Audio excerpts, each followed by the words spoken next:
పద్ధతి ప్రకారంగా సభకు నాయకుడు ముఖ్యమంత్రి, సభకు అధిపతి స్పీకర్ గారు. అటువంటి స్పీకర్ గారిని పట్టుకొని సభకు నీ ఒక్కటి కాదు అనేటువంటి మాట్లాడడం అనేటువంటిది ప్రజాస్వామ్యానికి వ్యతిరేకం.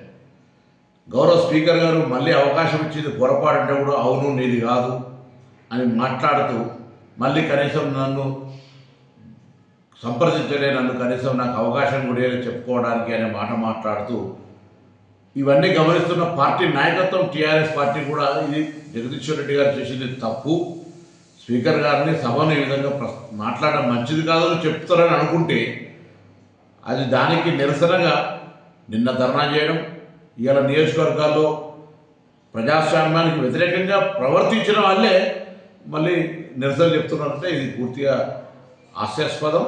ఇది వాళ్ళకు కనీస జ్ఞానం రావాలి. ప్రజాస్వామ్య విలువలను కాపాడడానికి సభలో ఏ విధంగా ఉండాలో, సభా వేదికల్లో ఏ విధంగా ప్రవర్తించాలో తెలిసి కూడా ఈ విధంగా చేస్తున్నారంటే ఇది ఉద్దేశపూర్వకంగా చేస్తున్నారు.